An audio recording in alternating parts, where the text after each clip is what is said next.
Where at this point? Like I said, I'll do my intro to. Okay. I'll do an intro to the camera, and then I'll throw it to you. All right, we ready? 6 o'clock. What time is it? 6 o'clock on the dot. 6 o'clock on the dot. It's 6 o'clock on a Wednesday. That means that we are having another one of our Meet the Maker artist talks. We are trying to do these every Wednesday at 6 p.m. So we can speak with the artist in the gallery space while their work is up around us and figure out the whys and the hows and all the fun stuff about the art that they've created. Today we are in the first floor ramp gallery, and we are with artist Monica Yother. So I will let you introduce yourself to everyone, and then we'll get into a conversation. Sounds good. My name is Monica Yother. I'm an artist here in Huntsville, Alabama. I'm a painter, mostly oils, but I also paint in acrylics and do some pen and pastels. Dance is my favorite subject to paint, and for the last 18 years, I've been the artist for Huntsville Ballet. So I have a lot of art that you might recognize that Huntsville Ballet uses for their promotions. This exhibit, though, is totally different from that. It's stepping into a new direction with the dance features. All right, so the exhibit is called Between Notes, and it is on view until Saturday, November 22nd, so there's still time for everyone to catch up on it. So tell us a little bit about these paintings. Okay. So as I mentioned, I've been doing the Huntsville Ballet art, and when I do their paintings, it's very vibrant, reds and yellows, blues on a black background. And in those paintings, I focus on the movement and excitement and energy of dance. In this series, though, I wanted to look beyond the performance, which is what I'm actually painting with the Huntsville Ballet art, and look at the performer, the dancer. So I was talking to one of the principal dancers, Abby Callahan, who was right there, and we were talking about the idea that when I go to a ballet and I'm watching them perform, I don't really see the person, I'm seeing the story they're telling through their movements, through the music, the choreography, the costumes. And in these paintings, I wanted to look at the dancer herself in this case. And so I said, it's almost like you're transparent. When I was talking to Abby, and she said, that's exactly right. She, as a performer, wants to be almost invisible. She wants you to see the story, not her. And so I thought, well, this is great. I'm intrigued by this. I want to really focus in on the dancer. And so with some of the pieces in this Between Notes, it's close-up views of just parts, like the legs, the arms, the torso right here, and just really like capturing a moment between the notes. And another idea I had was when they're on stage, so many of the ballet stories are set in a forest. It just seems to be that way. So I wanted to sort of just give the idea of transparency and give the idea that they were not show a stage, not show heavy fabric curtains. So in some of the pieces, like this one of Abby, there's sort of a transparent, gauzy background behind her. And behind that is the scene where the ballet story might be. The same thing with this piece right here. This is called Ashley Enchanted. And it is the same thing where she is dancing on the stage, but we're seeing the world behind her and the fabric, giving that idea of transparency. And I'm really fortunate to work with the ballet because these Abby and Ashley are dancers. They're professional dancers, so I get to go and sketch and study their movements. I'll go watch them as often as I can and sketch, and it's wonderful. So these are all taken from sketchbook figure studies, and then you take that and so tell us a little bit about that process. I'll go and I'll watch, and it's really hard to sketch dancers because they're moving. It's a great challenge. It's a wonderful challenge to get that gesture. It is, and so that's what when I'm there, I'm looking at gesture, and I'm just trying to catch that movement, which you can see in the Huntsville Ballet art that I do, not this stuff, where it is all about that movement. But then I'll go back, I'll take photos, or I'll use photos that you have taken, and I'll just use those as references. I'll change, costume colors if I need to, or things, whatever I need to. But it's a combination. I'll also watch a video, and a lot of times if I'm using a photo for reference, instead of just using a still photo, I'll watch a video and catch a moment from the video, because I really want to catch that moment, that actual movement, not just a staged, or still pose. So a combination of all of those. But it starts with a drawing, the sketch. And then when I'm working with oils, which is my very favorite to do, is I love getting as much color in there and detail. I want to show the dancer this. To me, watching ballet or any kind of dance is just it's fascinating. I danced briefly as a young adult, and it I think has really informed my work, because I'm a terrible dancer, but I tried, and I was there every afternoon for hours for about 5 years, and it was wonderful. But so when I'm painting, I'm remembering the feeling of whatever the movement is, the pose, and I think that helps with what I'm trying to put out on with paint or ink or pastels. So you're familiar with all the terminology and all the traditional poses and. A really important thing in dance, and I find this very interesting, the correlations between art and art is in painting and dance. There are a lot of terms that are used in both. So we talk about line, it's super important. In dance, line is very, very important. And for me, when someone comes to my studio and they look at one of my paintings and they say, "Oh, you got the line, that line is correct." That to me is, that's the highest praise I can get, because that's what I'm going for. I want it to be correct, and line is very, very much a part of that. We talk about texture in painting as well, and also in dance. There's, to me, when I'm watching, there's different movements that create a sense of texture on the stage, space. All of the elements. Rhythm, definitely. So the principles of the elements are all intermingled. Right. And I'm sure, so you studied art at school, so you're familiar with all these terms. Where did you study? Athens State.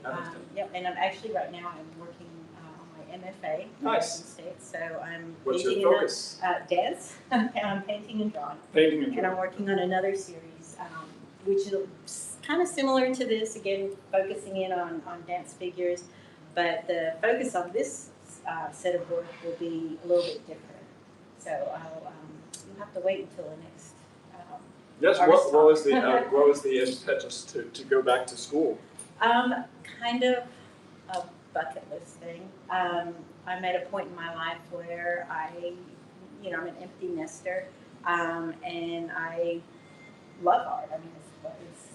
As a graphic designer for 30-something years, and as an illustrator, I've been very, very fortunate that my whole career has been art related.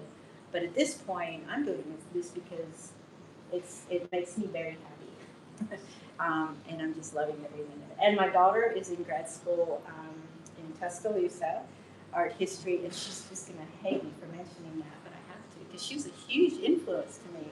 That's how much fun she's having in grad school. I'm like, I want to do that. I want to just focus and paint what I want to paint and really get into it. And I'm loving every minute of it. It's a lot of fun. I think it is very interesting. When you do study traditional arts, be it graphic design, fine art, painting, dance, a lot of these elements and principles, they're all the same. I'm sure a lot of stuff you've used in web design is that you could apply that exactly to an oil painting. Right. I feel like all my life, no matter what type of art I was working in, it's built on itself. So I don't feel like any time was wasted. And I enjoy all of the things that I did. But right now, this thing about painting dancers is just so interesting to me. There's just so much I want to explore with that, and I feel like it's interesting not just to me, but I hope to other people as well. And so you have your full figure studies. Almost all of these cropped versions, what were your decisions, and how do you make do you do thumbnails? Do you see what's linear? Do you do a line drawing first? What's your process there? Oh, that's a great question. So I love cropping in super tight in very interesting ways. So this piece down here is an older piece I did. It's actually acrylic, but there was something about the curve of this in her back that just I found very interesting. You know, I think it depends. I'm looking at it as art, as the body and the fabric, not just as the person, but also, you know, how it can be a piece of art, how it's just looking at it a little bit differently. The same with this one, this cropping in is super tight. I just love this movement here. You can see just the way her arms are. I love the contrast between the different textures in there. And again, with this one, you can see in the background, there's that sort of a suggestion of a transparent gauze, you know, behind her. This one, so I did 3 of these paintings where similar to this, where there was a flower of some kind, and then the dancer sort of is losing herself in the role, and that was sort of going back to that first thing we were talking about between notes, where I'm looking at the dancer as being transparent. Kind of, we're not really, obviously we see the dancer right there, but the idea is that she's, you know, also a rose. And then there's another piece further down there called Dahlia, where the dancer is, you know, her dress has sort of become part of the flower. And I love that that idea. So some of the backgrounds are not non-representational. They're Right. actually abstractions Yes. of actual things. In Yeah. most cases, flowers. I find the abstract textures in 2 of these to be very interesting. Did you use palette knives, or what was it? So yeah, on the 2, this one, and there's another one down on that end. With the acrylics, I used some paste. I knew the figure I was going to do, but before I started painting, I just put a lot of just a paste on there. It's like a stucco, and I think I wanted to use crackle also because I wanted it to be really rough. And so I love juxtapositions, and so I wanted that very filmy dress, light dress on that really heavy, rough texture, you know, background. So I put that down, and then I started the sketching. I like the rough lines. So a lot of times the line is created by the arm. You know, the arms are creating, or the leg that's creating the line indent. On those pieces, which it's funny because they kind of fit right into this, even though I did them a while back. I love the heavy lines, the outlines of the figure itself. So again, going back to lines, you know, as far as dance and painting. Then we have the 2 on the far end that are in another medium, Yes. pen and ink. What did you find with that line work that So that, yeah, those are fun. That's Emma on the very end, and another dancer in Huntsville Ballet. And those are Abby's legs. So yeah, again, literally all about the line. And so just the challenge there was I didn't want to get too heavy. I was wanting to be light with it, because, you know, the dancers are so light when they're on the stage and when they're moving. So I wanted to create that feeling of lightness, but how do you do that with a lot of lines, just black lines on white paper? And so that to me was a challenge with both of those. And then just the lines of her legs, the line of the tutu of the dress, you know, and then even the line in the background on the floor were important. And then on Emma, where it's just the line of her arms and the curve of her back. I just thought those were really beautiful. And most of these are oil painting. What do you, and that seems to be your preferred medium. What do you get out of oil that you don't find in acrylic or ink? So I love doing layers of color. So I'll build layers and layers of colors. And so you can see it, you know, somewhat on this one. And I love being able to work, you know, just kind of getting that juicy color out of the oils and letting the colors each layer kind of shows through. So it's not a flat. I think with the acrylics, I like those for if I want like a heavy, more solid color. But with the oils, I feel like I can get the transparency in the skin or in the hair or in the fabric and that lightness that I really enjoy. And it's a challenge to get. Those are the things I look for. And just oil, I just can't beat it. I do also enjoy pastels. But those are, that's a whole different set of challenges.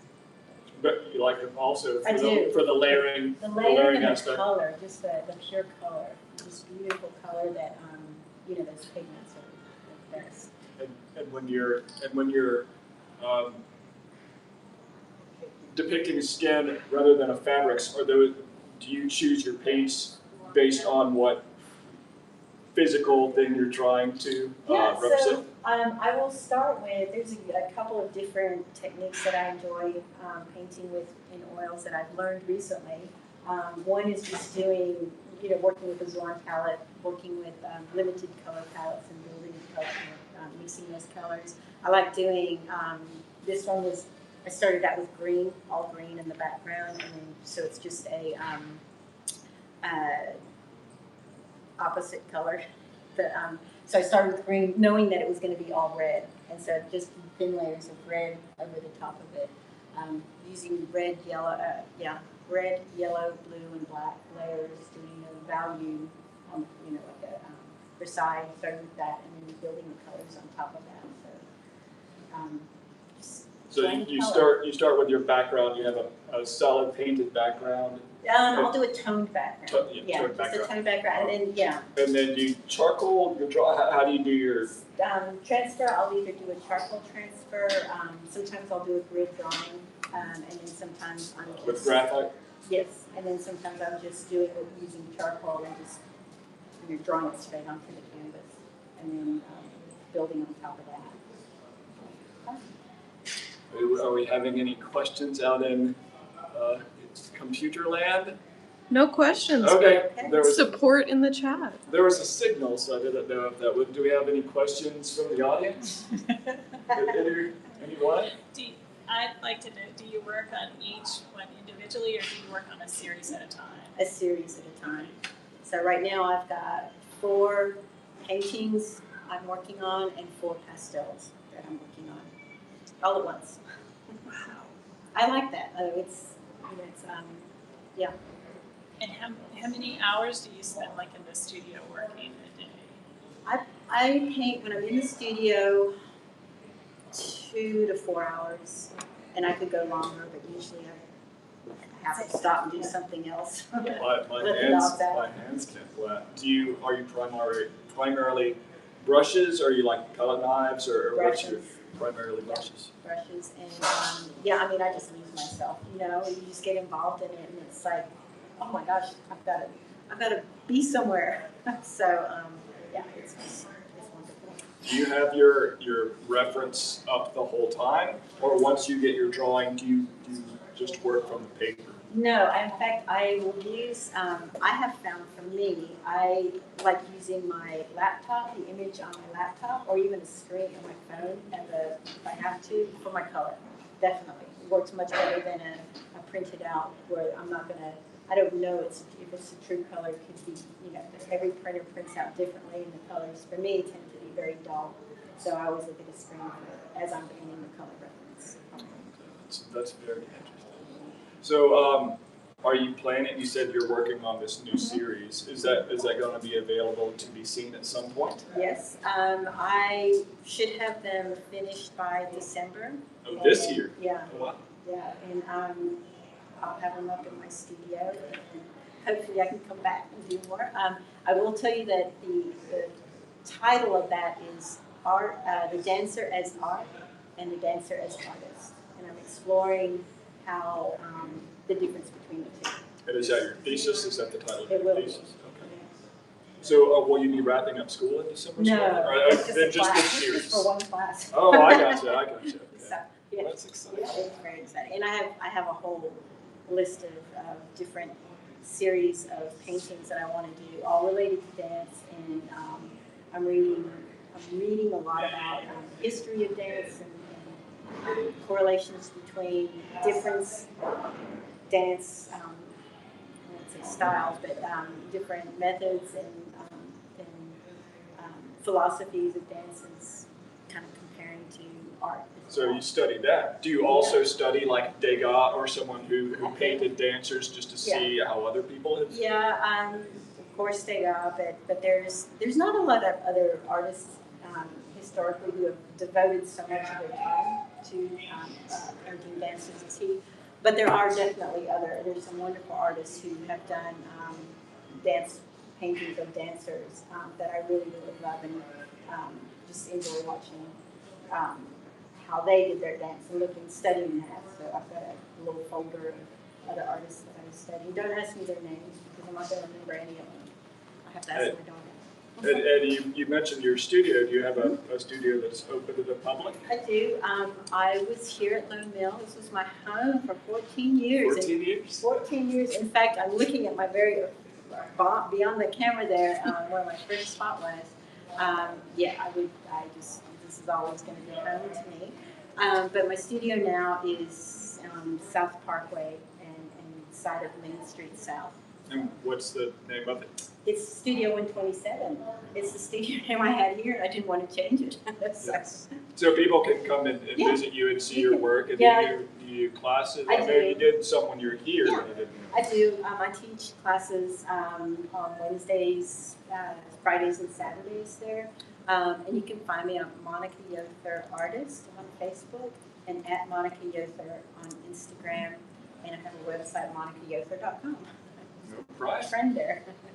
Well, so that's the best way for people to keep up is follow online or come see you in person. And speaking of come see in person, November 22nd from 5 to 7 p.m. you will be in this very gallery space with some snacks. With snacks. So if and anyone would like to come and say hello and talk some more about it, like all artwork, it needs to be seen in person to be really appreciated. So we hope that anyone out there, this has been intriguing, and you will come and visit us on November 22nd and talk to Monica and ask her about her work and have her tell you all the things. Thank you. Was there anything else you wanted to touch on? I think that kind of covers it all. So. Okay. Thanks We for did. making it easy. Thank you very much, and I know I will see you before then, but we will definitely see you on November 22nd. Yep, sounds good. Thank you.